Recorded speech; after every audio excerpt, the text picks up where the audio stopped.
Buen día, también buenas tardes a todos y todas. Vamos a dar comienzo al simposio Impacto de la poliploidía en el genoma de plantas.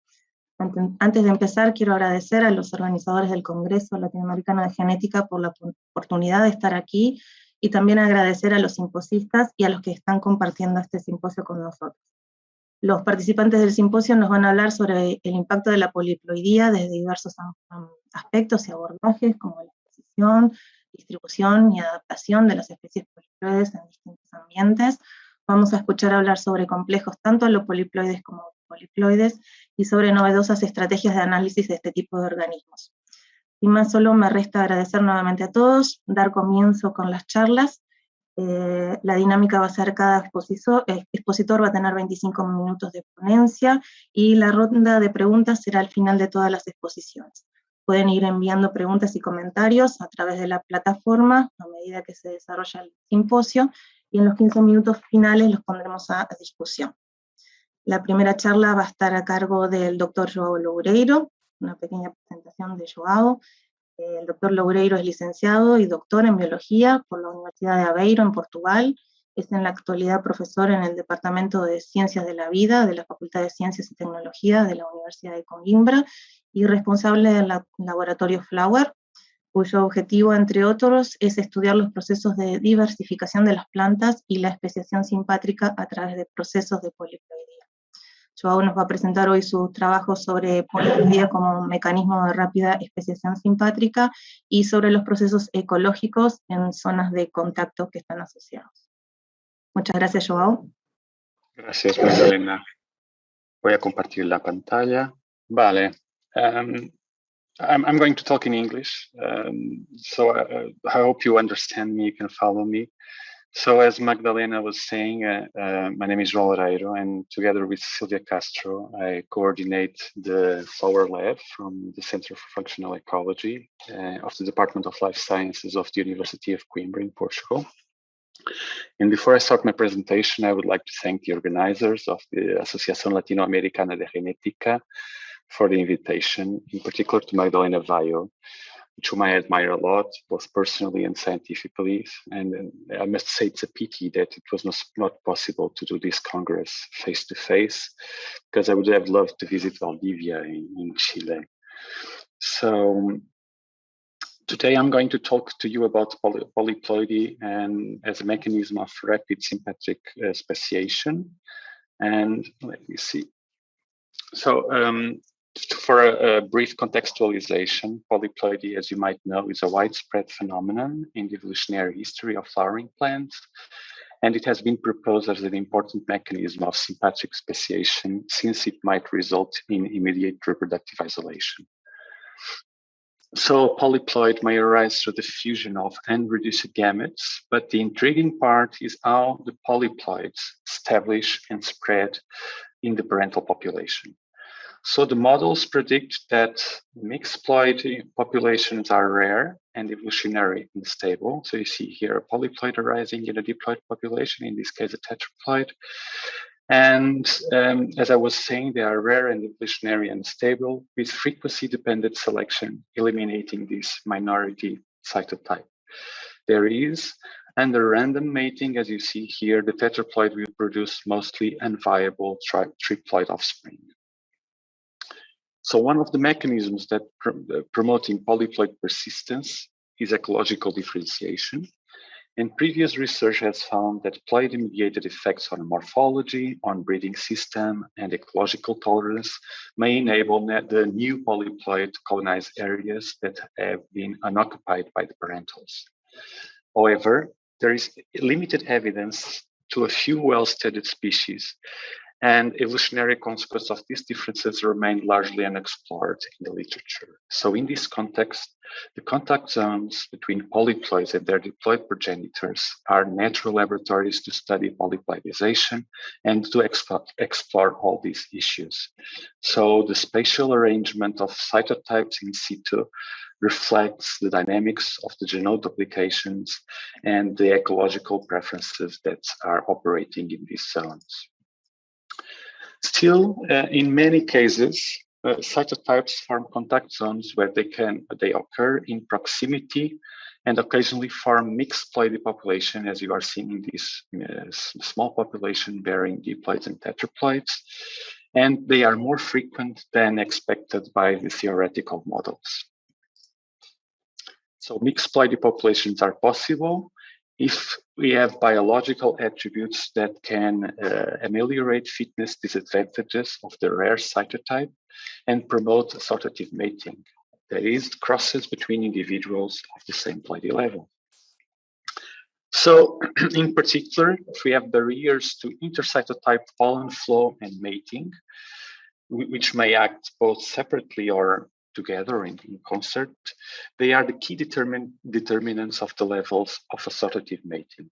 So intercytotype mating may be reduced by habitat, phenological, behavioral, and mechanical mechanisms.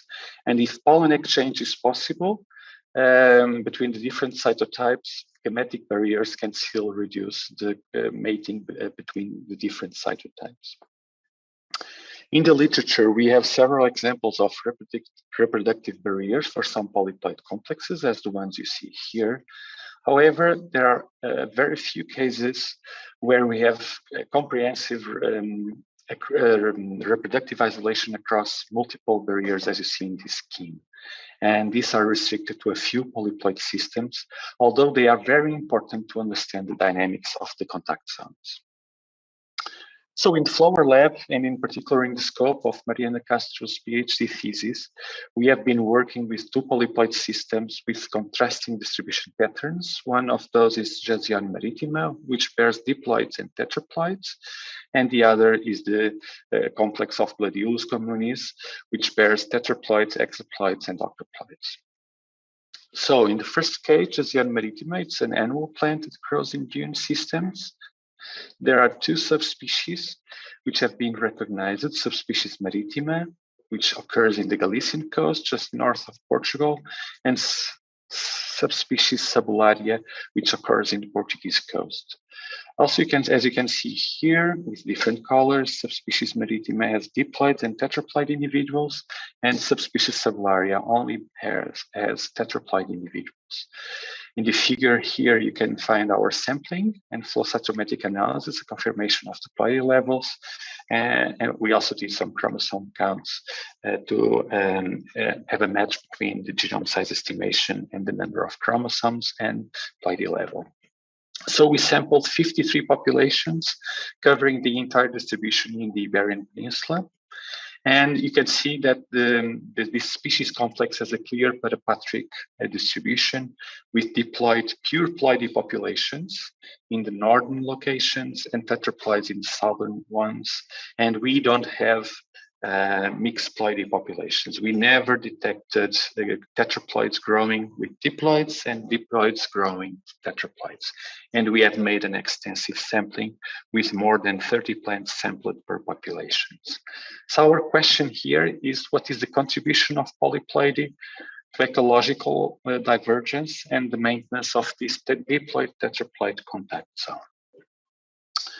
In the case of the Gladiolus communis, it is a very different complex from the one I've shown you before. It is a tetraploid octoploid complex with the occasional production of hexaploids, which are represented here as green diamonds. You can see that there are some populations, a few populations of hexaploid individuals only, and they form a complex tetraploid octoploid contact zone, and the populations of the different cytotypes are intermingled in the landscape, forming a sympatric mosaic, as you see here. And occasionally we have mixed ploidy populations, around 13% of the populations have more than one cytotype. So here the question was, does reproductive isolation in a tetraploid octoploid contact zones enable cytotype coexistence? So starting with the Jasione maritima complex, our goal was to assess the contribution of polyploidy to ecological divergence. For that, we tested the niche differentiation using reciprocal transplants. We also tested different differential competitive ability under controlled conditions using diploids, using tetraploids, and using neotetraploids. And neotetraploids enabled us to disentangling the direct effects of genome duplications from adaptations that could have occurred after tetraploid emergence. So we added these neotetraploids to the equation, which is not so common in the literature. So, focusing first on subspecies Maritima, we performed niche suitability models using Maxent maximum entropy modeling, with variables being extracted from the WorldClim database. And you can see in these maps here, the niche suitability here is coded as red for higher suitability, and with colors more white and blue for no or low suitability, respectively. And the models revealed for diploids, which I recall you occur more in the northern parts of Galicia. The red points through most Galician coast, you can see here in the zoom, suggesting that diploids could expand further south. They had environmental conditions to occur further south than the area where they currently occur. Okay. In the case of the tetraploid, the higher suitability clearly coincides with the current distribution area, with decreasing suitability when we were heading north, where the diploids occur. Okay, so northern areas might not be so suitable for the occurrence of the tetraploid. So to test the hypothesis raised by this niche modeling, we ran a reciprocal transplant experiment using synthetic neotetraploids, since they were not found in nature. And these synthetic neotetraploids were successfully produced by us by treating young seedlings with colchicine, and the converted plants were then used to obtain a F1 offspring for using in the experiments. You can see here these very small seedlings, very young seedlings that we then crossed to obtain an F1 offspring to remove any maternal effects that are common in these newly synthesized tetraploids. So then, the reciprocal transplant was made in 3 diploid and 4 tetraploid populations. You can see they are highlighted here in orange in the map, including the populations on the contact zone between the diploids in the north and the tetraploids in the south. So in the images you can see here, we made a linear transect parallel to the sea, in which we made 30 plots as presented here in the figure. We had 30 plots like this, where we had diploid populations, we had diploids, tetraploids, and neos growing, okay?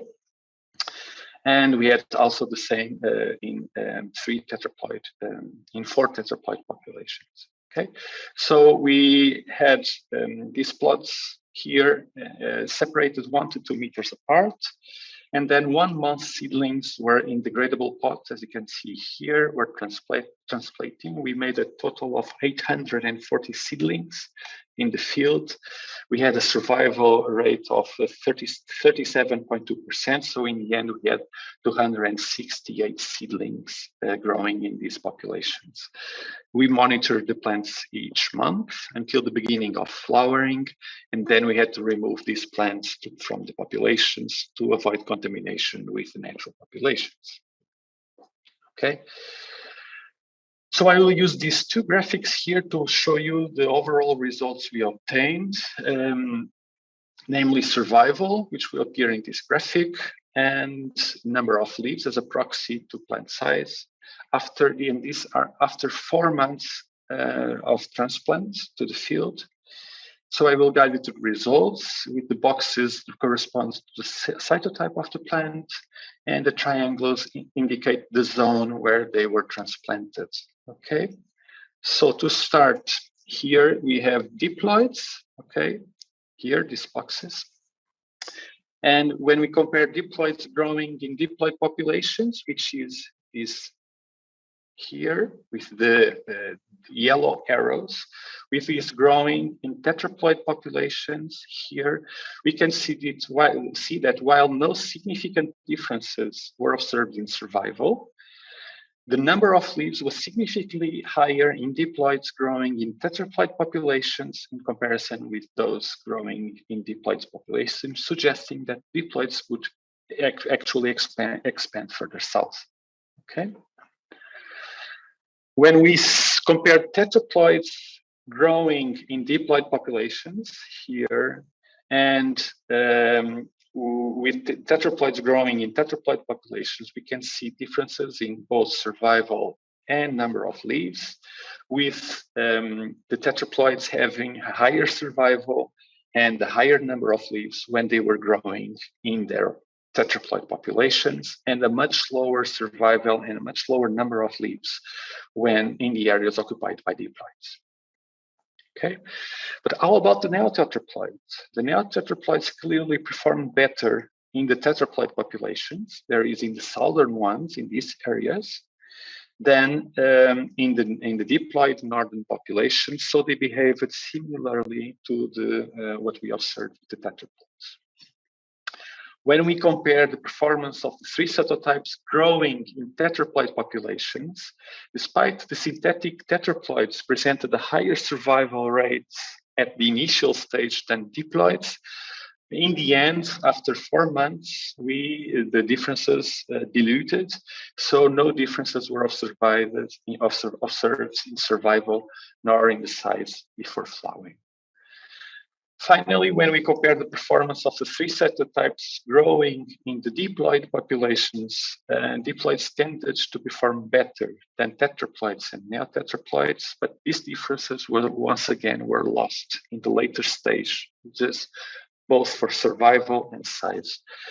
Sum up, tetraploids perform better in southern locations, while diploids perform better in northern ones, at least in initial stages, which partially explains the current distribution patterns. Still, there was no clear niche differentiation, and thus ecological divergence alone cannot explain cytotype distribution.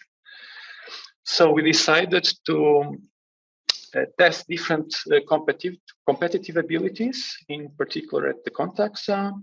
For that, we selected 3 populations for each cytotype, and we grew the plants from seedling either alone or competing with every possible combination among cytotypes.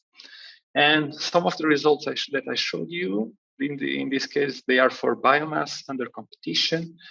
We can see that diploids, which are again coded in yellow,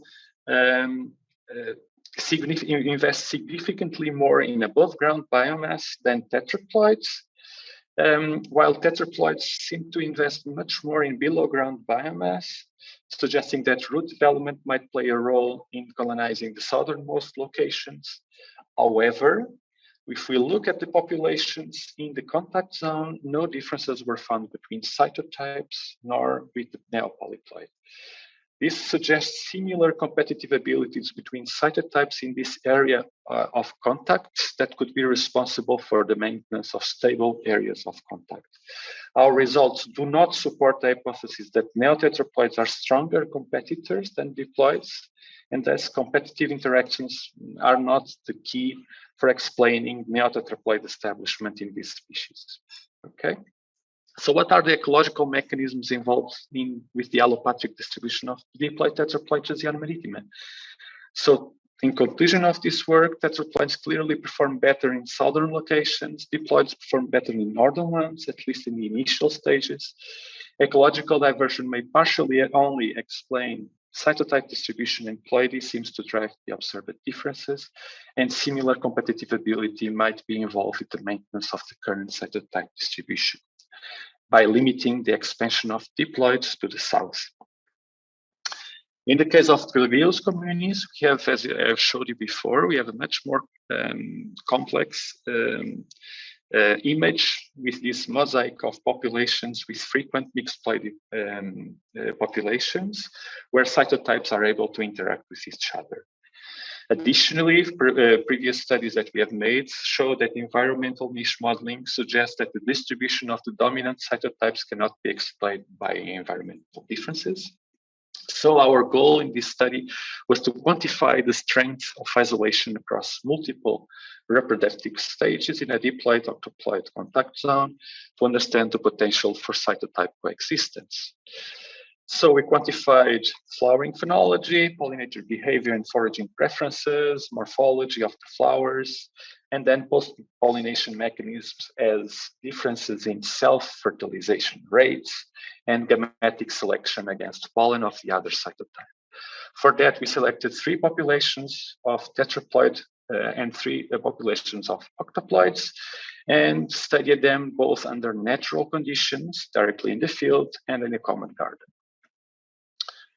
With respect to flowering asynchrony, phenological isolation is determined by flowering time overlaps and affects the probability of pollen exchange among cytotypes. So we monitor the number of open flowers per cytotype along time and observed that tetraploids and octoploids have a high degree of overlap in flowering time, both in natural populations and in the common garden.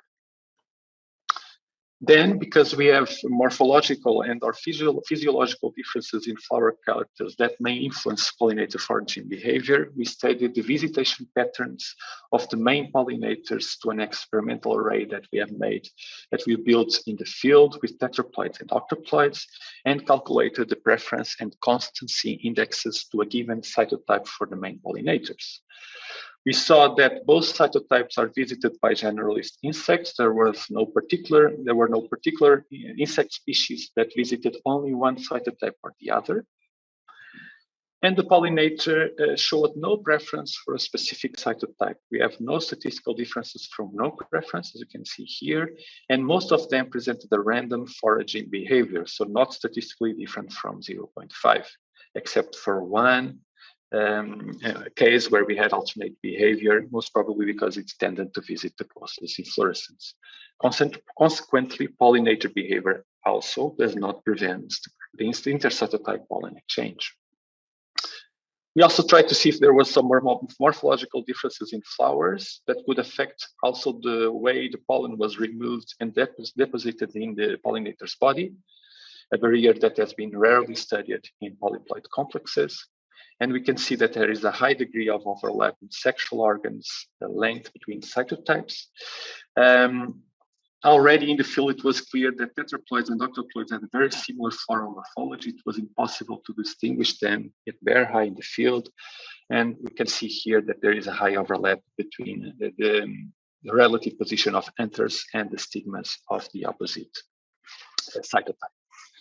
So up to now, there is a clear that pre-pollination reproductive barriers are weak, and thus pollen exchange is possible between tetraploids and octoploids. Okay. So if pollen exchange is possible, there might be gametic barriers that it can be caused by differential searing ability that reduce the intercytotype mating. Thus, we performed end pollinations, excluding pollinators, and we assessed fruit and seed production, and then the ploidy of the offspring. Gracias. Pollinations involve single ploidy and mixed ploidy pollinations. So starting by the single ploidy pollinations, we include self-incompatibility, the number 1 that you see here, outcross within cytotype, the number 2 that you see here, and the outcross between cytotypes that you see here as number 3. So the graphic provides you a combination between fruit and seed production, while the colors in the bars provide you information about the ploidy of the offspring obtained in each cross. We can see that this is a self-incompatible plant, although the incompatibility is lower in the octoploids than in the tetraploids. Within cytotype crosses yielded the expected results that tetraploids were the ploidy level when we had tetraploid crossed with tetraploid, and octoploid was the ploidy level when we had octoploids being crossed with octoploids.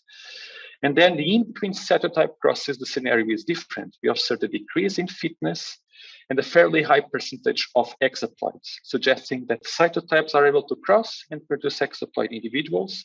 In here, we also detected octoploids in both crosses, despite we have slightly more octoploids when the mother plant was tetraploid, which supports the production of unreduced gametes in some individuals. However, because we have these pre-pollination barriers are very weak, we could have a situation where we have mixed pollen loads. We have a mixture of pollen from tetraploid and octoploids in the same population. So we perform mixed ploidy pollinations that includes a mixture of outcross pollen from both tetraploid and octoploid, and this enabled us to assess gametic selection, and then a final treatment with outcross between cytotypes plus self-pollen. This is the number 5. This enables us to depict the contribution of self-pollen as a reproductive barrier. I'm almost finishing, and I want to tell you that in this mixed outcross, we obtained similar results as the within cytotype outcrosses, supporting gametic selection against the pollen of the other cytotype. But when selfing was involved, we obtained very different results. In the tetraploid, clearly the self-pollen blocked the formation of hexaploid offspring, while in the octoploid, a higher number of hexaploids was produced, suggesting the pollen of the tetraploid is more successful in fertilizing the ovules than the self-pollen, which results in a lower isolation in the octoploids than in the tetraploids. So to end, we can sum up all this and provide reproductive isolation values.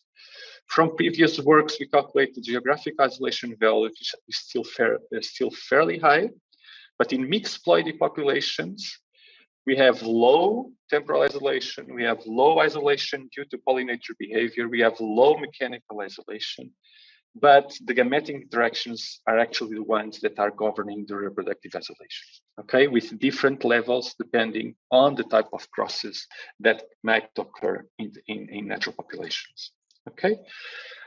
But what happens in real conditions? To test this, we built an experimental tetraploid octoploid population in a common garden, ensured similar conditions for all plants, similar pollinators. We let nature do its job, and then we quantified fitness and applied the level of the offspring. And the reproductive isolation levels were very similar to the ones we observed in nature, when we made the crosses. And the results are very similar to a situation where we had a mixed outcross, and thus competition between pollen of different ploidy levels reaches the stigma. So to end, in sympatry, post-pollination gametic barriers are key reproductive barriers in this complex.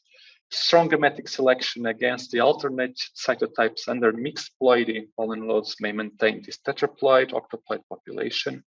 However, the pollen load composition is the thing that determines the magnitude of reproductive isolation. Okay, so in nature, the interactions between cytotypes are expected to be highly complex, and we can also conclude that octoploids' relative fitness may increase with unreduced gamete formation and higher selfing success than tetraploids. So this is a summary. I think I have no more time, so I thank you for your attention. And once again, many thanks for the invitation to be here presenting the work that we do in the Flower Lab. If you want to follow us, we can follow the Flower Lab in Facebook, Twitter, and Instagram to learn a little bit more about the things that we do. Thank you.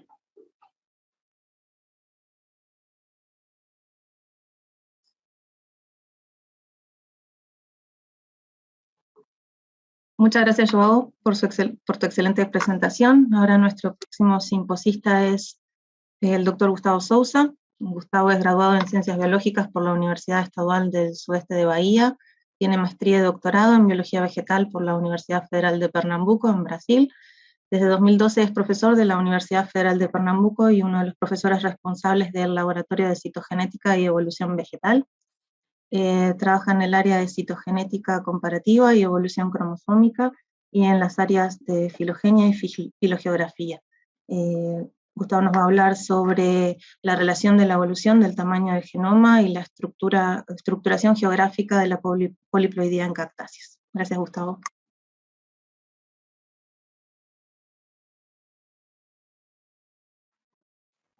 Muchísimas gracias. Muchísimas gracias, Gustavo. Nuestra próxima simposista es la doctora Sonia García.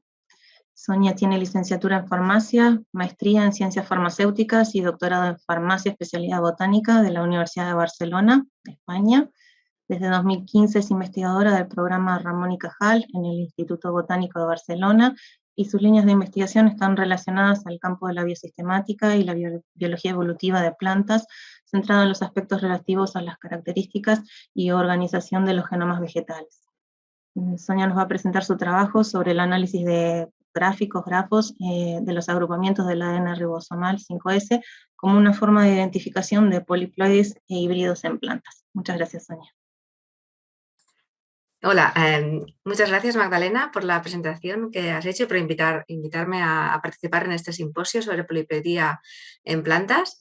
Yo os voy a explicar, intentaré de una manera un poco así dinámica, el trabajo realizado junto con varios investigadores, entre ellos el doctor Aleš Kovařík del Instituto de Biofísica de la Academia de Ciencias Checa, que hemos desarrollado un pequeño protocolo, un método para determinar el estado híbrido de determinadas especies a través del uso del software Repeat Explorer, del análisis de datos NGS a través de Repeat Explorer, en concreto el análisis de los datos que provienen del ADN ribosómico 5S y cómo esto se puede utilizar para ayudar a determinar el origen híbrido de ciertas especies. Bueno, este es el trabajo que presentamos a principios del año pasado en Frontiers in Plant Science. Este es Aleš Kovařík, con el que comparto la presentación, aunque la hago yo en estos momentos. Entonces, explicaré un poco el esquema de la charla para que lo vayan siguiendo, porque está organizado en diferentes secciones. La primera, haré una brevísima introducción sobre la hibridación y poliploidía en plantas, para entrar más en materia de lo que vamos a explicar. Hablaré también de los genes del DNA ribosómico, los genes rRNA, con los que mucha gente ya está familiarizada, pero para hacer un pequeño repaso que irá bien para comprender el resto de la presentación.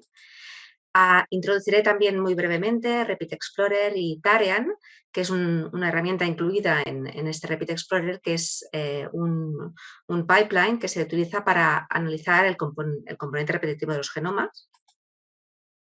Después ya nos adentraremos en el resultado gráfico de este Repeat Explorer para analizar el ADN ribosómico 5S y cómo se puede seguir o adivinar o relacionar diferentes especies posibles parentales con un híbrido concreto. Y finalmente evaluaremos el método, hasta dónde llega, que es un método que más bien es complementario de otras aproximaciones, pero puede ser útil y sería como un subproducto de Repeat Explorer. Bueno, pues entramos en materia. Hibridación y poliploidía no hace falta introducirlo demasiado en este congreso, porque es uno de los, y ni en este simposio. Solo he puesto aquí unos ejemplos para recordarles los conceptos de hibridación homoploide. Por ejemplo, en este caso de estos híbridos de espartina, este estadio de aquí sería el estadio de hibridación homoploide, en el que la hibridación se produce al mismo nivel de ploidía que las especies parentales.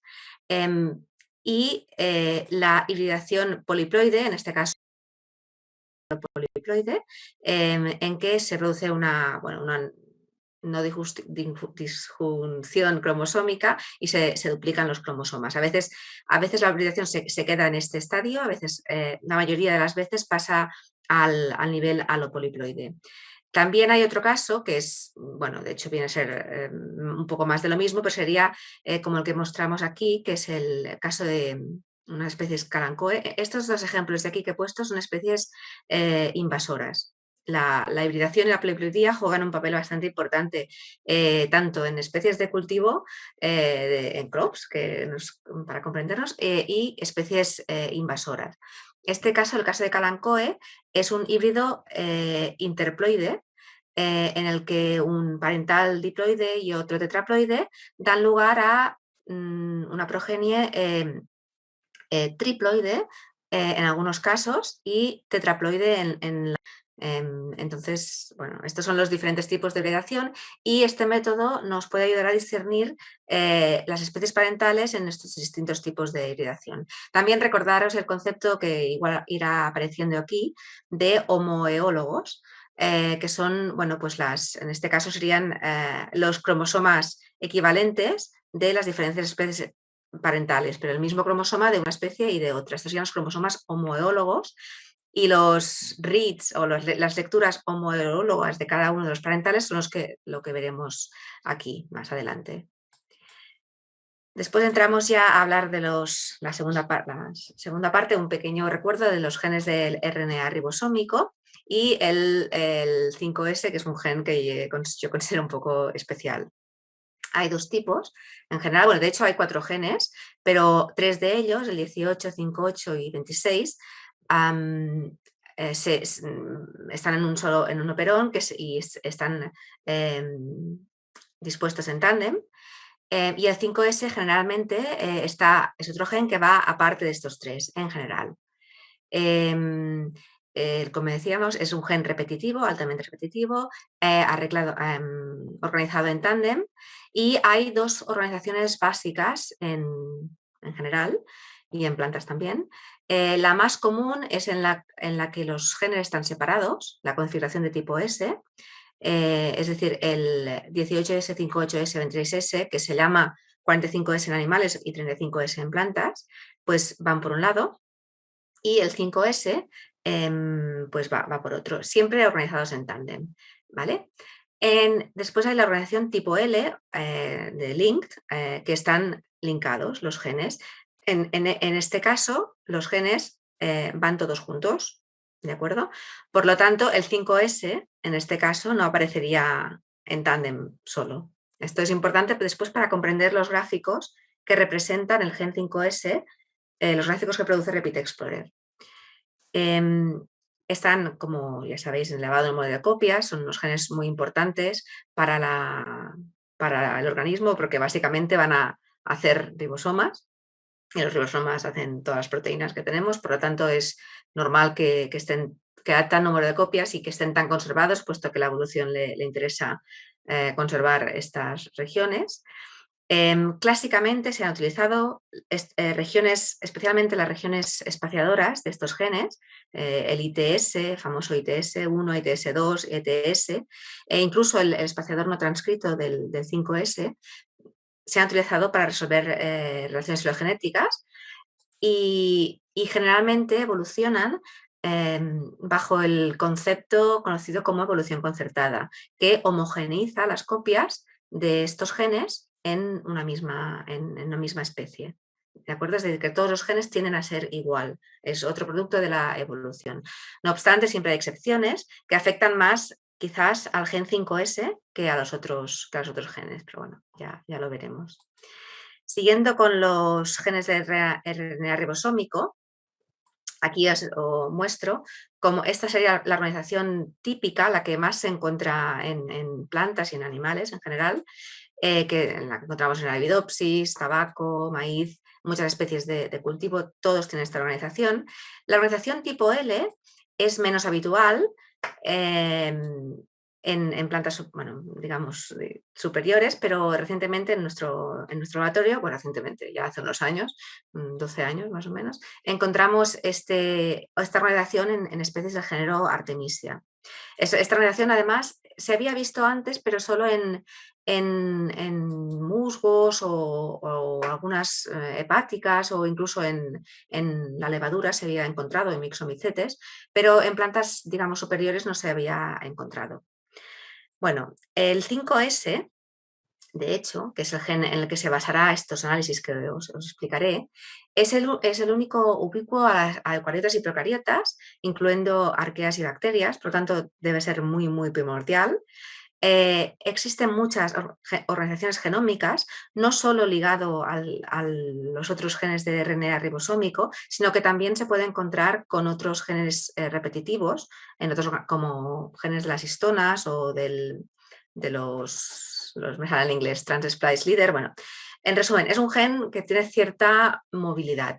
A veces se le considera que, aunque se considera como norma general de los genes de ARN ribosómico que siguen el modelo de evolución concertada, es decir, que la secuencia tiende a una homogeneidad, este sería el menos concertado de todos los genes, o más travieso, digamos, más variable.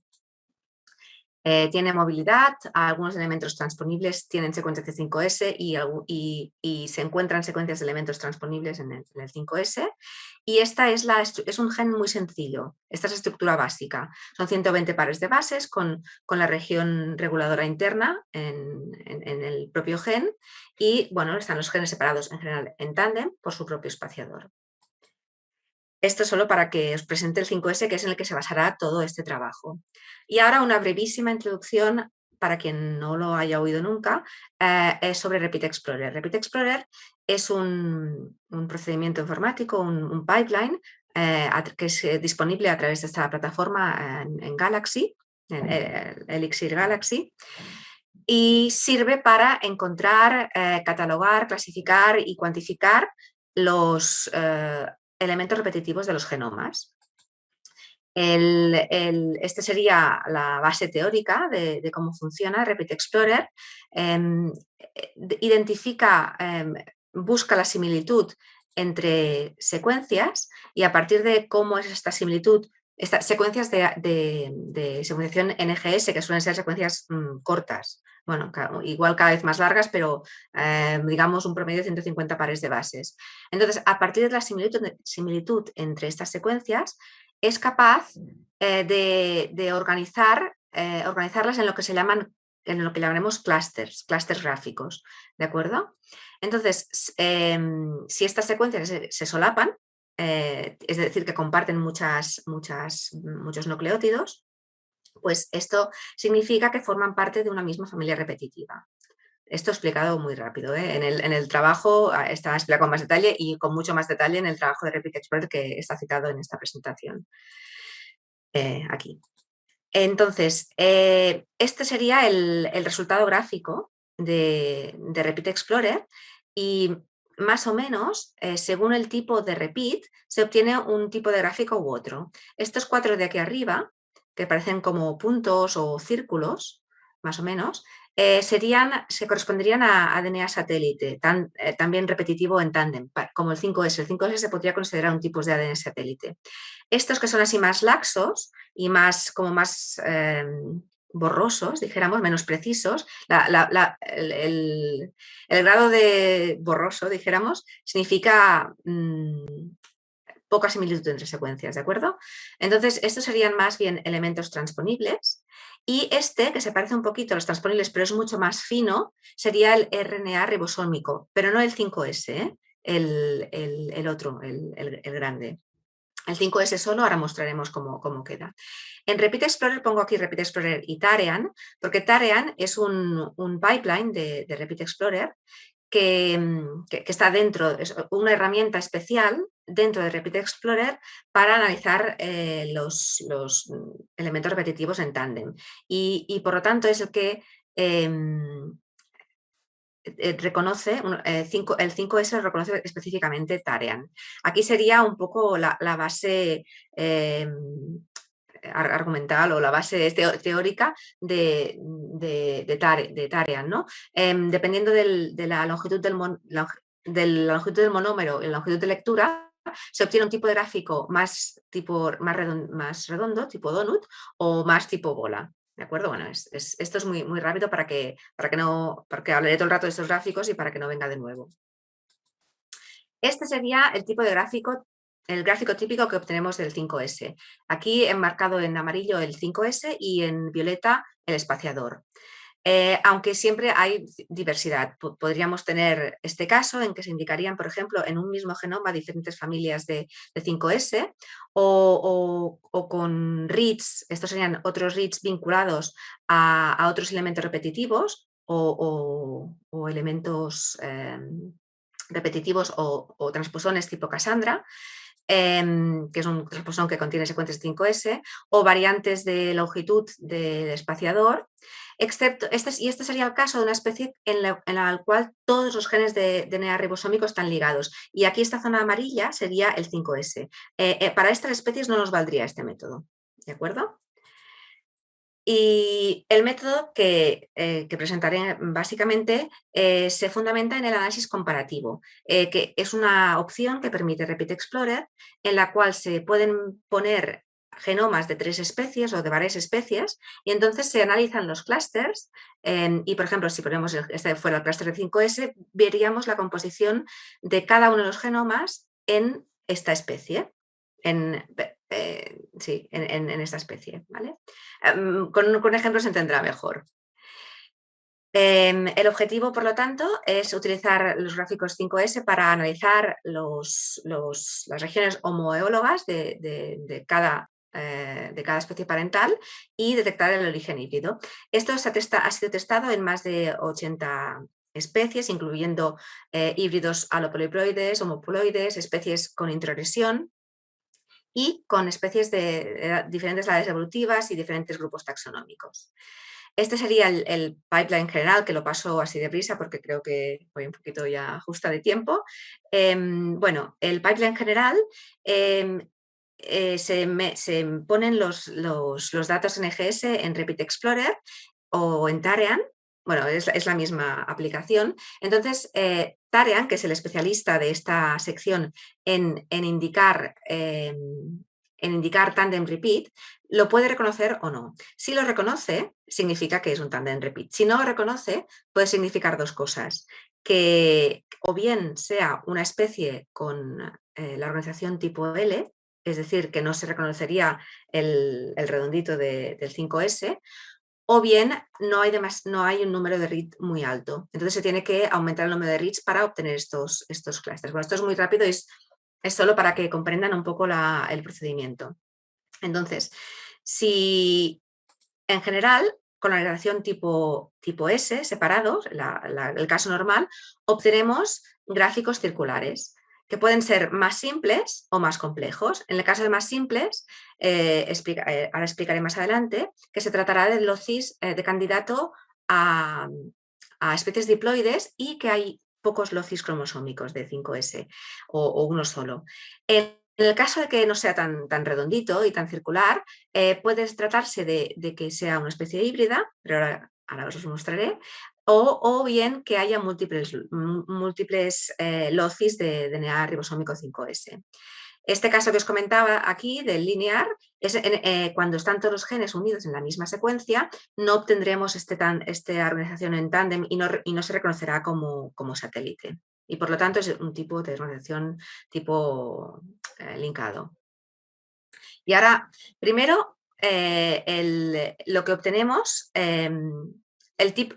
vamos a hablar primero de la forma del gráfico. Por ejemplo, el ejemplo del algodón, que es Ecosylpon hirsutum. Esta es la especie más, el 90% de algodón del mundo es esta especie, y estas son las especies parentales que se conocen, ¿no? Es un ejemplo de hibridación alopoliploide, puesto que pues se dobla el nivel de ploidía. Y estos son los gráficos que obtenemos. Si os fijáis aquí, los hemos clasificado en dos tipos: gráficos tipo 1, que serían más circulares, más redonditos, y los tipo 2, que son más complejos. Aunque esto no es matemáticas, a veces hay algunos que se nos escapan un poco de las reglas, pero en general las especies diploides o parentales suelen tener gráficos más redondos, más homogéneos, que indican homogeneidad de secuencia, mientras que las especies alopoliploides o híbridos o introgredidos o homoploides, es decir, la hibridación, nos aporta complejidad al gráfico. Estas flechas de aquí, que irán viendo todo el rato, indican los espaciadores intergénicos del 5S. En el caso del Brachypodium, pues es parecido. Voy a ir un poco más deprisa. Es también un caso de hibridación alopoliploide, en que los tipo 1 son más circulares y el tipo 2 es un poco más complejo. Estos gráficos no solo es verlos y ver lo que nos parece, sino que también dependen el tipo de gráfico, depende de parámetros de los gráficos, como el coverage de Cammers o el índice de componente conectada. Igualmente, otra vez, en el caso de Spartina, una especie invasora híbrida, un complejo híbrido, varias de ellas son invasoras. Pues obtenemos, este es un caso de hibridación homoploide, y obtenemos gráficos de tipo 1. Aquí en este caso ya nos falla un poco la teoría, es una parental, pero es un tipo 2, probablemente ella misma tiene procesos de hibridación también, y el híbrido es una especie de tipo 2. Vale, Entonces, aquí explico muy rápido, de hecho lo voy a dejar aquí solo, que el tipo de gráfico depende del nivel de ploidía, del camera coverage y de la componente conectada, del índice de componente conectada, ¿de acuerdo? Entonces, estos serían ejemplos de un tipo y del otro. ¿Cómo buscamos el origen híbrido? La hipótesis es si los genes homeólogos nos pueden ayudar a visualizar, podemos visualizar los genes homeólogos en los gráficos. Entonces, esto lo hacemos a través de análisis comparativos que ya he mencionado anteriormente. Y este sería el pipeline, que dejo aquí rápido porque ahora lo explicaremos y me quedan 5 minutos. Pero se obtienen unos gráficos que se marcan los colores de cada uno de los parentales y del híbrido a través de un programita anejo a Repeat Explorer que es SegGrapher. Entonces, para ir deprisa, este sería el gráfico, este sería un análisis comparativo que obtenemos con Gossypium hirsutum. Y en este caso, como ven aquí, las especies parentales están marcadas en amarillo y en rojo, y el híbrido es la especie, lo que está marcado en azul. Como se ve aquí, hay puntos azules en todas partes, pero sobre todo aquí. Es decir, habría un poco, quizás, son especies parentales, pero habría habido conversión génica más al genoma A. En este caso se llama genoma A, el genoma de Arborium. Siguiendo con el mismo concepto, este sería el gráfico donde se ve el gen 5S y aquí la composición de las especies parentales. Este sería Brachypodium hybridum y otra vez nos pasa lo mismo que Brachypodium hybridum, la componente parental, ven las lecturas, porque cada punto es una lectura. Las lecturas azules son las que se representan más, se parecen más a híbrido, por lo tanto hay más componente al menos en el 5S, hay más componente parental de esta especie, aunque también hay algo de esta. En el caso de Spartina, pues está la cosa como más repartida. Si ven los puntos azules, se distribuyen por todas partes. También es una especie mucho más reciente, evolutivamente hablando. Tiene menos de 150 años. Pero, ¿qué pasa cuando igual no tenemos buenos candidatos de parentales o nos falta alguna información? Por ejemplo, en el caso de Gossypium gossipioides, en amarillo está este posible padre, especie parental, en rojo está esta, y en azul nos sale este tercer círculo aquí, que sería esta especie. Entonces, esto nos podría indicar que estas especies no están involucradas en el origen de esta especie, ¿de acuerdo? O que hay problemas de introlesión o que hay otras especies involucradas. En el caso de Tinopyrium intermedium, pues un caso parecido. Bueno, se aplica el mismo razonamiento. Entonces, la evaluación del método, el método funciona bastante bien, pero siempre hay excepciones. La mayoría de diploides o parentales muestran tipo 1, pero no todos. Y después, esto se puede, bueno, pues hay otros procesos que pueden actuar, como evolución, introlesión críptica, o también un número elevado de 5S, eso es importante. Puede que haya muchos loci de 5S, por lo tanto, muchas copias, y puede haber más variabilidad. Y entonces más complejidad en los gráficos. También que el DNA ribosómico puede evolucionar de manera diferente en diferentes especies. Y después que el 69% de los alopoliploides o homoploides mostraron el tipo 2, pero no todos. Algunos mostraron tipo 1. Otra vez los tiempos evolutivos pueden tener que ver. Pero el método permite, con una simple inspección visual, mostrar el estatus híbrido y esto acompañado de parámetros de los gráficos y eso nos da información que puede ser importante, aunque necesitas tener unos candidatos para saber si pueden ser parentales o no, desde luego. El método es complementario, por lo tanto, es complementario a otras aproximaciones citogenéticas, moleculares o genómicas para detectar el estatus híbrido. Por sí solo no nos serviría, pero sí que nos puede ayudar a complementar nuestras investigaciones. Y igualmente, ya que el 5S funciona, es el que probamos primero, porque Es un gen pequeño, es más fácil, los clústeres son muy fáciles de detectar y de ver, pero igualmente la misma información se podría sacar con o incluso más, porque tenemos más datos de secuencia con el gen de 35S. Y aquí hay un pequeño, esto es un proyecto que tenemos, bueno, evolucionando, pero aquí este es el gráfico del 18S de Gossypium y nos daría una información parecida a la que obtenemos con el 5S. Finalmente, terminar con esto, que además de 5S, podemos ver otras cosas que ya he ido apuntando anteriormente, como lecturas del transposón Cassandra, que es un transposón que tiene secuencias del 5S en sus LTR, y por lo tanto muchas veces Cassandra y 5S coinciden, como en estos dos casos. O también nos pueden aparecer gráficos mucho más complejos que los círculos que hemos estado mostrando, en los cuales se muestra que hay elementos transponibles que interactúan con los gráficos de 5S, como explicaba aquí. Estos son especies de trago. Estos son dos compuestas y esto es el plátano.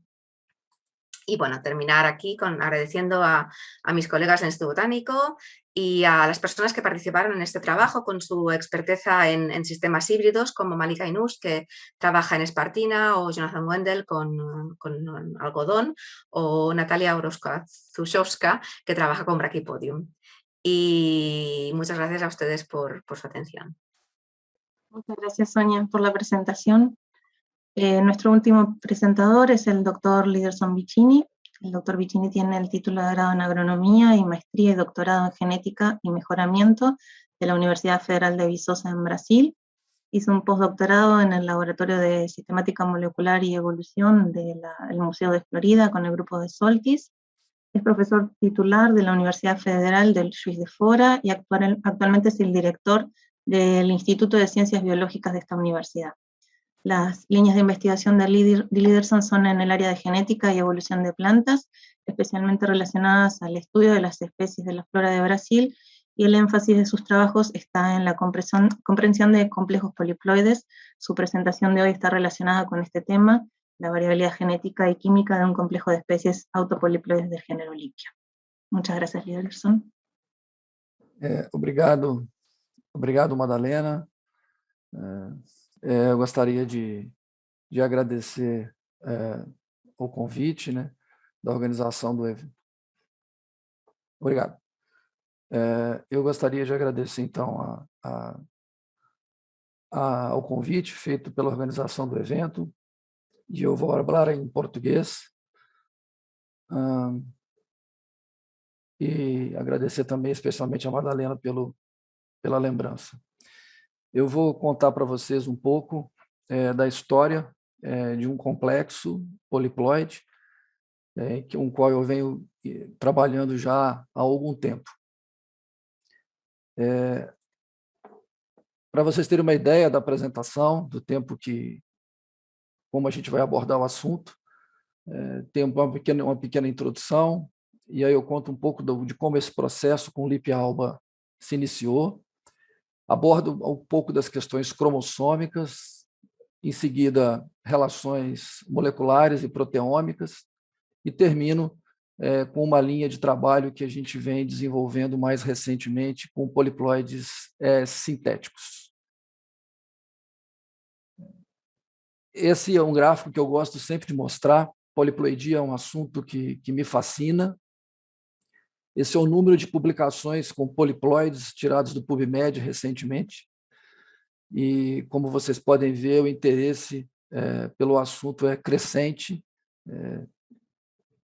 muito provavelmente porque poliploidia é um processo universal em plantas, e se nós queremos entender as plantas, nós precisamos entender de poliploidia.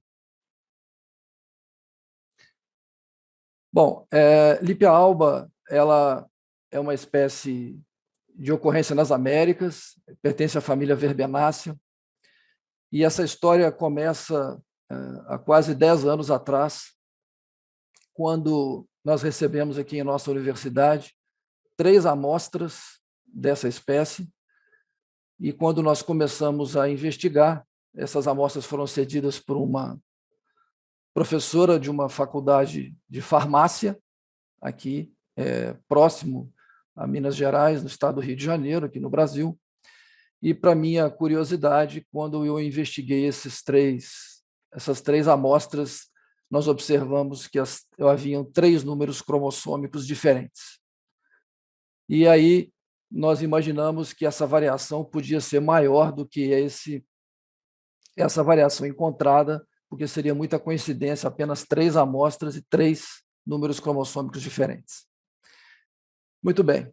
E aí nós começamos a trabalhar, então, a investigação da variação fenotípica, da variação genética e da variação química. Lipia alba é uma espécie de interesse medicinal e também para a indústria, pela existência de óleos essenciais de interesse, e por isso a espécie ganha um interesse particular. Aqui vocês veem algumas amostras em caso de vegetação, em condição de campo, e também in vitro, uma vez que nós temos aqui um conjunto de acessos mantidos in vitro. Quando nós nos debruçamos sobre esse modelo, nós pensamos que perguntas poderiam nos ajudar a compreender esse modelo, e aí nós começamos a investigar a relação entre o tamanho do genoma e a estrutura do cariótipo, qual é a relação entre o perfil químico e o nível de diploidia, a questão da estrutura genética da população que nós trabalhamos aqui, e qual é a relação existente entre os níveis de diploidia e a estrutura genética, e também, no final, mais recentemente, como que os sintéticos podem nos ajudar a compreender o modelo poliploide. Esse foi o primeiro trabalho, um segundo trabalho, na realidade. O primeiro foi publicado em 2011, daqueles 3 primeiros números que eu comentei com vocês, um trabalho de uma aluna aqui do laboratório, Ariane, onde nós identificamos, na verdade, 5 números cromossômicos presentes em Lipia alba, que era conhecida até aquele momento como uma espécie diploide. Então, na verdade, nós identificamos 5 números cromossômicos entre aproximadamente 100 acessos cultivados aqui em nossa instituição. Aqui é apenas o exemplo dos cariótipos encontrados, com algumas marcações àquela época, marcações 5S e 45S.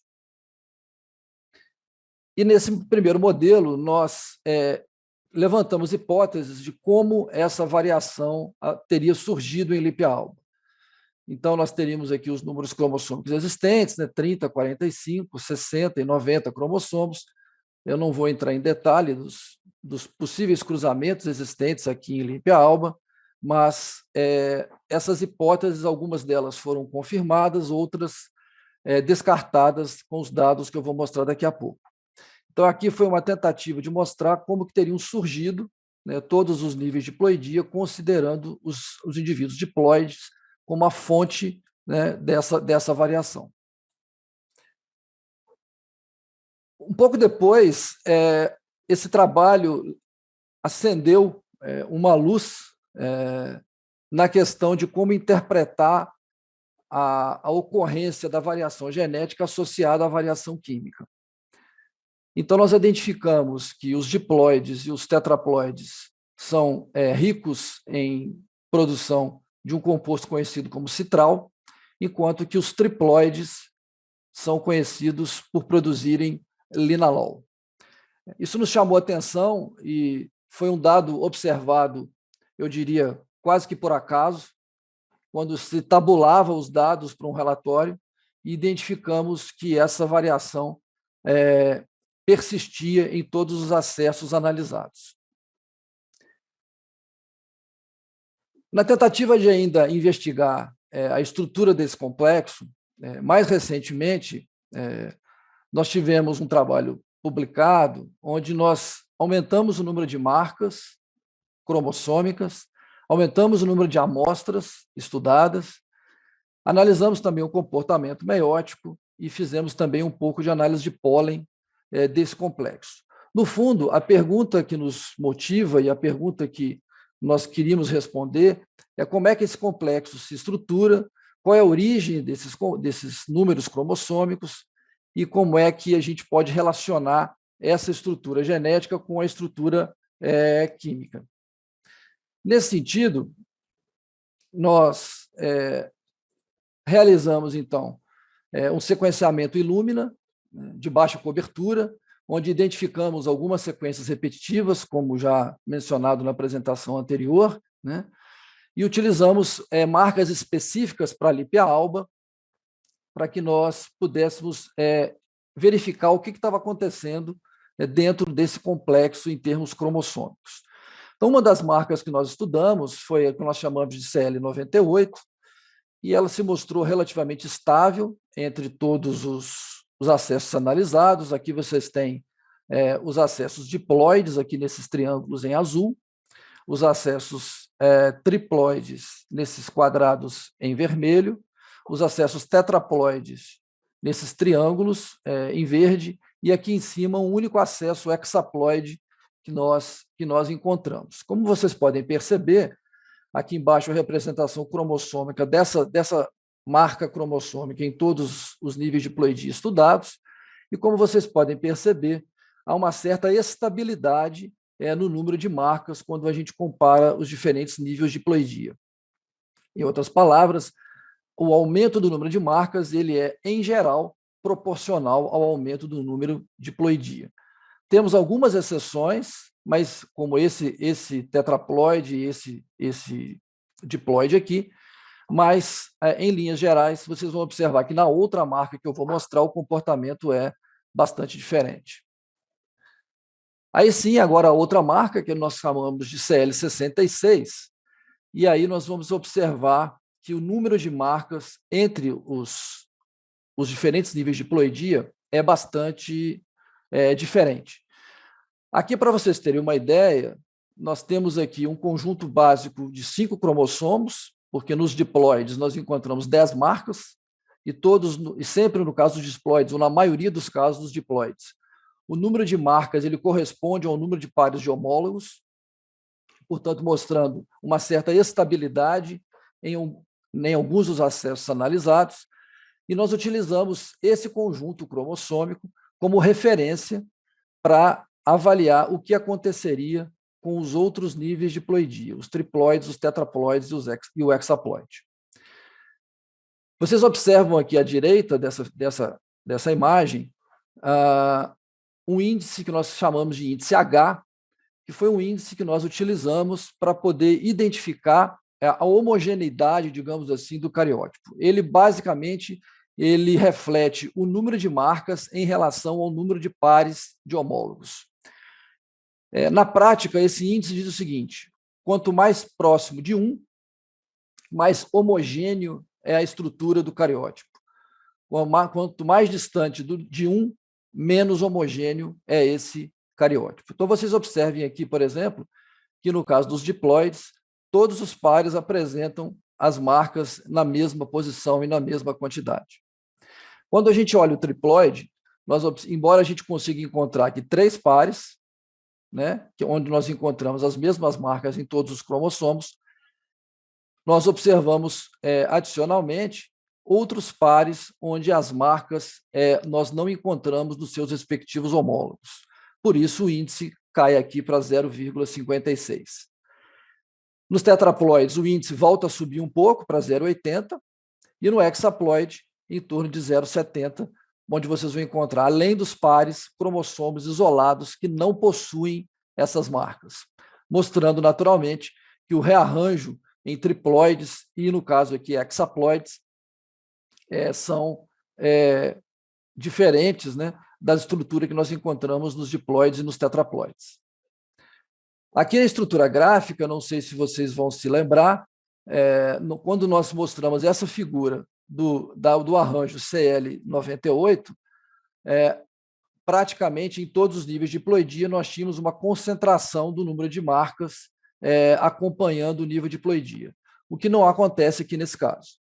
E, para nossa surpresa, além de termos uma variação grande, por exemplo, entre os triploides, aqui representados nesses quadrados vermelhos, nós temos também uma grande variação entre os diploides, mostrando que os diploides não são assim tão estáveis quanto nós imaginávamos que eles fossem. Aqui embaixo também é uma estrutura gráfica, apenas para exemplificar, né, aquilo que nós já comentamos anteriormente. Então, aqui, em azul, nós temos a estrutura representada pelos diploides, aqui os triploides em laranja e aqui os tetraploides em vermelho.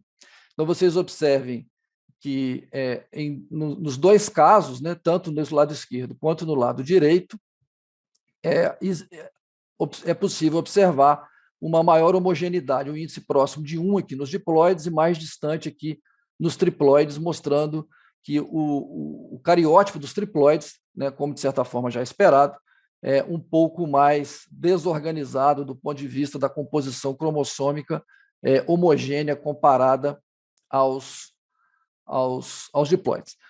Mas, por outro lado, é importante a gente mostrar também que apesar de a gente ter essa visão desse nível de organização comparativa entre os níveis de diploidia, nós observamos que há uma variação entre esses diferentes níveis, ou seja, observa-se variação dentro de cada nível de diploidia em relação à estrutura do cariótipo.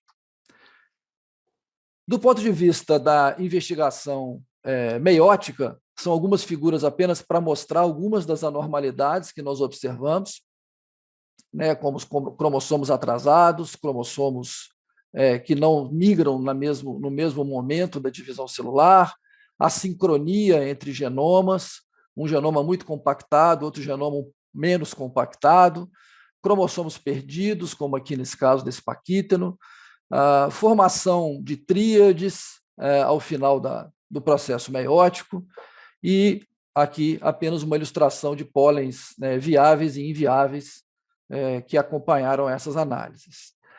Essa tabela ela mostra uma grande quantidade de dados, mas eu vou me atentar aqui a apenas alguns deles, na medida em que aqui nós temos os diploides, aqui nós temos aneuploides, aqui nós temos triploides, aqui embaixo os tetraploides e lá no final o único hexaploide presente no nosso trabalho que foi encontrado. De uma forma geral, vocês observam aquele índice 1, aquele índice H, que eu comentei com vocês em algum slide anterior. Vocês observam aqui que a gente observa o número 1 apenas nos diploides, enquanto observamos índices menores do que 1 nos demais acessos analisados. Curiosamente, entre os diploides, nós observamos alguns números que nos chamam a atenção, por exemplo, como o caso desse diploide, que apresenta um índice de 0,54. É um índice muito baixo para o indivíduo diploide. Por outro lado, nós observamos, da mesma forma, para esse indivíduo, 64% de pólens inviáveis, né? Enquanto que, comparativamente aos triploides e tetraploides, vocês percebem que esse número do diploide ele se assemelha a números, por exemplo, do triploide, mostrando que o genoma diploide ele ainda não se encontra de forma estável plenamente. Encontramos indivíduos na população, esses aqui são alguns dos dados, nós temos outros dados de outros indivíduos que nos chamam a atenção em relação a essa composição, digamos assim, não tão uniforme entre os diploides. Esse aqui é o percentual, né, de inviabilidade gamética no caso dos triploides e aqui dos tetraploides.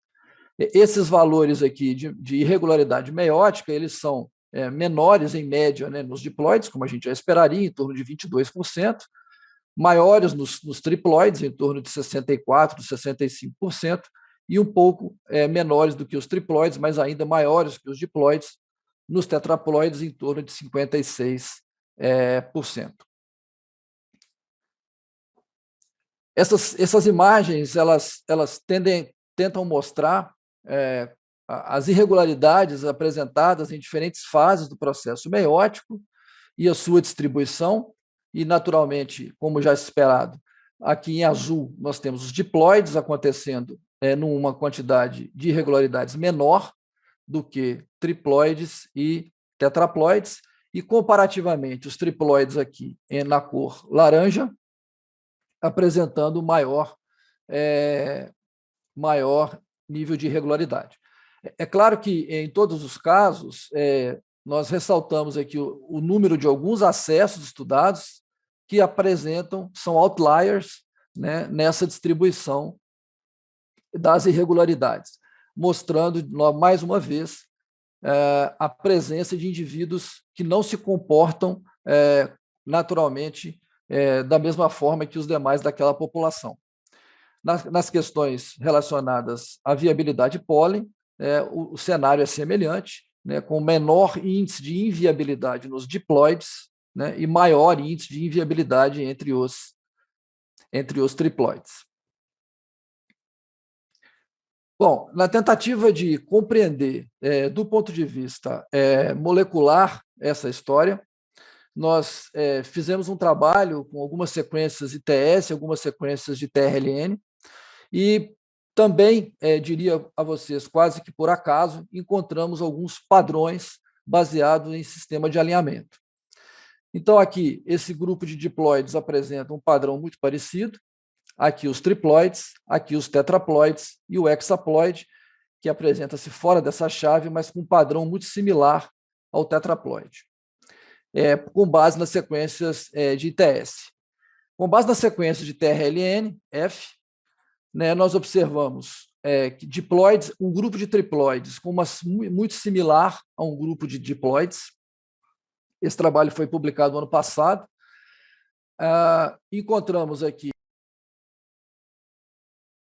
os tetraploides parecidos com esse grupo de diploides, com base nessas sequências. Encontramos um grupo de diploide que apresenta uma configuração diferente dos demais diploides, ele tem uma estrutura de sequência nucleotídica para essa região diferente dos demais diploides. Daqui a pouco vocês vão ver alguns dados que vão continuar ressaltando essa hipótese. E aí, um outro grupo de tetraploides com um padrão parecido. Essa sequência de ITS, essa rede de haplótipos, mostra uma estrutura similar, onde triploides e diploides se agrupam. Aqui o hexaploide, em roxo, ficando próximo ao tetraploide. E aqui, mais uma vez, a história se repete na medida que você tem os triploides próximo a diploides, mostrando que os triploides têm essa origem comum, provavelmente associado aos diploides, e aqui, nesse caso, esse grupo de diploides é aquele grupo que eu mostrei a vocês que apresenta uma estrutura diferente. Aqui, mais uma vez, esse é aquele grupo de diploides, mais uma vez, apresentantes diferentes. Em verde, os triploides, em laranja, os diploides, e em azul, os tetraploides, mostrando a similaridade entre esses conjuntos diploidia. Do ponto de vista morfológico, nós temos uma associação não muito estrita, mas apresenta-se aqui uma associação de diploides e triploides e alguma associação de diploides com tetraploides. O hexaploide apresenta-se morfologicamente um pouco diferente. Do ponto de vista proteômico, uma rápida passagem dessa informação, o que vocês veem em azul nesse gráfico é similar a diploide. Então, nós temos aqui que os aneuploides e os tetraploides, eles produzem proteínas que são parecidas com as proteínas dos diploides. O triploide, por sua vez, apresenta um padrão de expressão diferente, com maior número de proteínas aqui em fotossíntese diferentes em relação aos diploides. Todas essas análises são comparadas a aneuploides, triploides e tetraploides com os respectivos diploides. Para finalizar, nós começamos a estudar alguns sintéticos, e essa história é uma história que continua na medida que nós geramos tetraploides e mixoploides. Esse trabalho foi publicado recentemente. Alguns mixoploides se tornaram triploides e, para nossa surpresa, eles mudaram a sua composição química exatamente como havia sido previsto no modelo natural. Isso aqui é só para mostrar a similaridade entre diploides, entre os tetraploides e os triploides sintéticos. E aqui mostrando para vocês, essa é a planta-mãe, produtora de citral. Essa aqui são os tetraploides sintéticos, produtores de citral, e os triploides sintéticos, produtores de linalol. Nós queríamos concluir dizendo que nós temos, então, 5 tamanhos de genoma, que os diploides não são uniformes, como esperado, que Lipialba aparentemente apresenta um genoma em estabilização, Os triploides formam um grupo bem definido e bem distinto dos demais e parecem se originar de um grupo de diploides. Os tetraploides, ele provavelmente participam na composição da origem do hexaploide. Os diploides naturais e os tetraploides naturais produzem citral, enquanto os triploides produzem linalol. E as plantas sintéticas apresentaram um comportamento parecido com aquele apresentado pelos materiais naturais. Atualmente, nós estamos investigando os aspectos reprodutivos de diploides e poliploides. Nós já verificamos que eles têm um comportamento bastante diferente. Estamos explorando a expressão dos genes relacionados às vias biosintéticas de terpeno e estamos também estudando essa expressão por meio de modulação por estresse, na medida que diploides e poliploides respondem diferentemente às condições de estresse. São muitos agradecimentos às diversas agências de fomento brasileiras. Eu preciso agradecer aos doutores Douglas Soltz e Pamela Soltz, que me receberam lá no laboratório há um tempo atrás. Essa parceria perdura até hoje. Ao Mike, que trabalhava no QIL quando nos assessorou. Professora Fátima, especialista em verbenácea, que tem nos ajudado bastante. Mais uma vez, obrigado. Muchas gracias, Lyderson. Muchas gracias, Lyderson. Ahora abrimos la ronda de preguntas. Tenemos solamente 5 minutos, así que voy a ser rápida. ¿Alguna pregunta para cada uno? Vamos a empezar de atrás para adelante. Voy a hacer las preguntas que le hicieron a Lyderson primero. La pregunta es, ¿qué número de metafases para los diferentes números de ploidía fueron analizados para el cálculo del índice H o H? O número de metáfases para esse cálculo do índice H ele variou conforme a disponibilidade de material, mas pelo menos de 15 a 20 metáfases de cada um dos materiais analisados, em alguns casos mais do que isso. Y Lyderson, sobre los sistemas reproductivos que están analizando, pensando en esas especies diploides que se comportan tan diferente, ¿ya tienen algún dato? O que nós estamos fazendo no momento, Madalena, nós estamos trabalhando com cruzamentos controlados. É uma espécie de flores muito pequenas, então dificulta muito esse trabalho de cruzamentos controlados. O que nós percebemos de forma geral é que quando nós ensacamos a inflorescência e impedimos que o pólen caia sobre ela, os diploides praticamente não produzem semente, sugerindo uma polinização cruzada como método preferencial, mas o mesmo eu não posso dizer sobre os poliploides, que quando você ensaca as inflorescências, nós conseguimos muitas sementes. Então, tem algum processo reprodutivo, não significa que as sementes sejam viáveis, ou seja, que elas gerarão indivíduos, né? Mas, naturalmente, as sementes se formam e nós estamos investigando exatamente o que está acontecendo com relação a isso. Muchas gracias, Lyderson. Obrigado pela pergunta. Una pregunta para Sonia. ¿Qué criterios aplicarías para elegir en qué complejos híbrido o taxa se puede utilizar el método de gráficos como una fuente de evidencia para mostrar el estatus híbrido de un taxón? Hombre, ¿qué criterios? A ver, bueno, uno sería tener candidatos, eso es evidente, que hay que tener candidatos para parentales. Y de todas maneras, o sea, bueno, creo que igual no he incidido suficiente en la presentación. El método por sí no te va a decir que esta especie es parental o no lo es. Es complementario con otras aproximaciones citogenéticas que tengas, o datos de genómica, o datos incluso de morfología o de ecología de la especie, ¿vale? Te va a dar pistas, pero, o sea, en principio, cuando tengas unos candidatos y un híbrido y tengas datos de estos en EGS, lo puedes hacer, pero no te va a... Es un método complementario, es lo que quiero decir. No es definitivo. Además, hay híbridos que se generan múltiples ocasiones, a veces. O sea que es un complemento a otra evidencia. A veces, desde luego, no es fácil saber el origen híbrido de muchas especies, es difícil, entonces es una herramienta más. Bien, muchas gracias, Sonia. También te preguntan si realizaron análisis comparativos con el 45S y si en ese caso son comparables con lo que vieron con el 5S. Sí, bueno, como al final fui muy deprisa porque se me acababa el tiempo, no acabo de calcular bien, pero en la penúltima diapositiva sí que mostré un pequeño, es decir, el razonamiento de quien lo pregunta es muy lógico. Si el 5S funciona, el otro también debería funcionar y deberían ir en el mismo sentido. Y así es, o sea, parece que sí, que... E incluso vamos a tener igual más información porque es un gráfico más grande y todo, pero o sea, es una cosa que tenemos ahí que igual que lo hicimos con el 5S porque era más pequeño y más fácil de reconocer los clústeres y más compactos, pues también lo vamos a hacer con el otro, sí. Pero el otro, como la secuencia es más larga, hay muchos más datos, es más complicado. Pero sí, desde luego, se puede hacer y está en mente hacerlo, a ver, cuando tengamos un momento. Gracias, Sonia.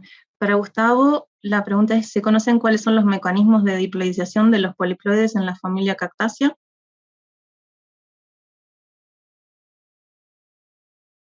Para Joao, la pregunta es si han encontrado triploides en algún caso. No. No. No, en el caso de de marítima, no. Incluso nunca habíamos encontrado el otro nivel de diploidía en las poblaciones. Es decir, que las poblaciones diploides son siempre puramente diploides y las tetraploides también.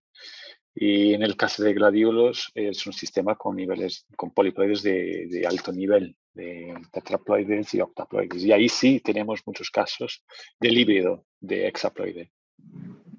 ¿Y en Jasmine existen análisis moleculares para determinar las relaciones entre las distintas subespecies y entre las distintas poblaciones de diploides, tetraploides?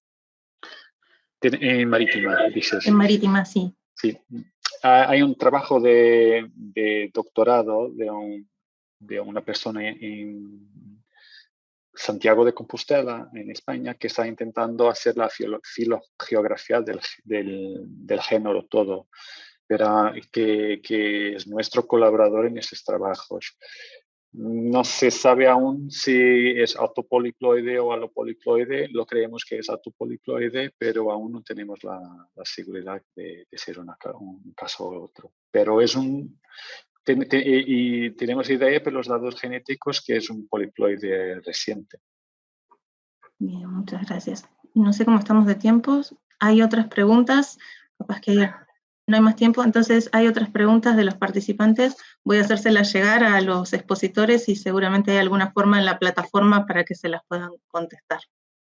Bien. Muchísimas gracias a todos por participar, por las excelentes exposiciones. Muchas gracias al público también por acompañarnos y de vuelta gracias a la organización por permitirnos estar acá. Buenos días todavía, buenas tardes por el hemisferio norte y muchas gracias.